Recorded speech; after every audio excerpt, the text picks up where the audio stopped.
As the war in Ukraine drags on and on, nearly 100 days into President Trump's term, sources now telling CNN he's privately conceded that ending the fighting has been much more difficult than he anticipated. I want to get reaction from CNN senior political analyst Ron Brownstein, who's here with us today in the Situation Room. Here's what candidate Trump often said almost on a daily basis during the course of his campaign. Listen to this.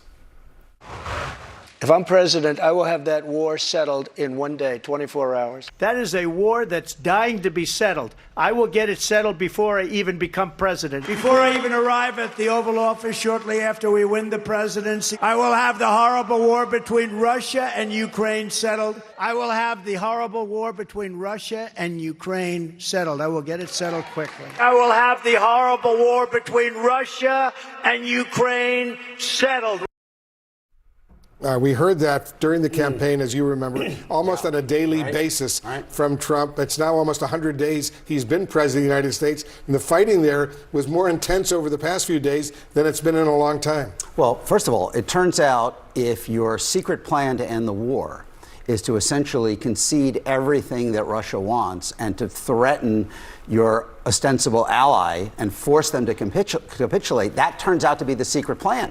And you have Ukraine as well as the Europeans essentially saying, well, if that's your plan, obviously we can't accept that. I think what he's seeing in Ukraine, he said similar things about a trade war with China. As a candidate. It's so easy. No president ever stood up. All you have to do is stand up. The real world and the pushback that he's getting, I think, is very consistent across many of these fronts. But certainly here, what he's talking about is forcing our ally to capitulate to the demands of the invader. And that really isn't much of a deal. It's hard to even call that a deal. It's something else. And he now says, he insists that all of those statements he made during the campaign about ending the war on day one were simply statements made in jest, his words. Yeah, well, look, Trump walks away from responsibility, quite easily, but he can't walk away from responsibility on this, Wolf. And I think this is a case where beware of what you wish for. Trump has said, the president has said that yesterday Russia's concession is that it give up taking over the whole country. Well, it can't take over the whole country as long as we continue to do what we have been doing. If we walk away, if we end all military aid, if we end all intelligence support, Russia may, in fact, make much further advances. But Trump would not come out of that unscathed. Look at what happened to Joe Biden in Afghanistan in 2021 when his approval rating went under 50, never came back. If there are scenes of chaos in Ukraine as a result of the U.S. walking away, I think it's pretty safe to predict that Trump will pay a price. Americans have no doubt who they want to see win this war. And unlike the president, I think most Americans have no doubt about who started this war. So if the U.S. walks away and Russia makes significant advances, I think it's very myopic for the White House to assume that they would be unscathed by that. And President Trump, has rarely criticized Putin. He did yesterday, a rare rebuke. But in an interview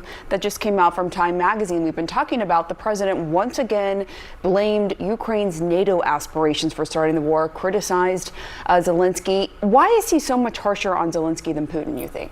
Well, it's the big question everyone's been asking for 8 years. Why is he so deferential to Putin in general? And we cycle through various theories. I think at one level, Trump does not accept the idea of allies and adversaries. He looks at our allies essentially as, our traditional allies, as freeloaders who are kind of mooching off the U.S. and has kind of an admiration for strong men around the world, whether it's Putin or Xi Jinping, and in some ways sees them as more compatible with his vision of how the world should be ordered, kind of back to a 19th century great power, spheres of influence. The great, you remember maybe the classic memoir ever about diplomacy was Dean Acheson, Harry Truman's Secretary of State. It was called Present at the Creation, because he was there at the moment when all of the architecture of the post-war world was built.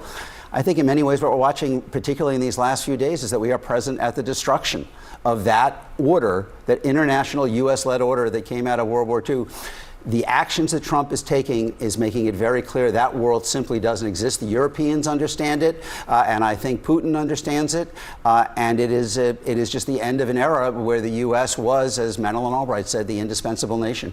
Good point. I was there in Moscow when the then Soviets, Gorbachev signed the agreement ending the Soviet Union, giving independence to all the former republics of the Soviet Union, including Ukraine. And it was an optimistic moment that sadly has deteriorated over these years. I want to get your thoughts while I have you run on this controversy surrounding the Defense Secretary, Pete Hegseth. What do you make of Trump sticking with him right now, and are there political risks that carries? Well, look, yes, there are risks, but I think he is sticking with him because I think Trump believes backing down in any way to critics, particularly from the left and the media, is a sign of weakness.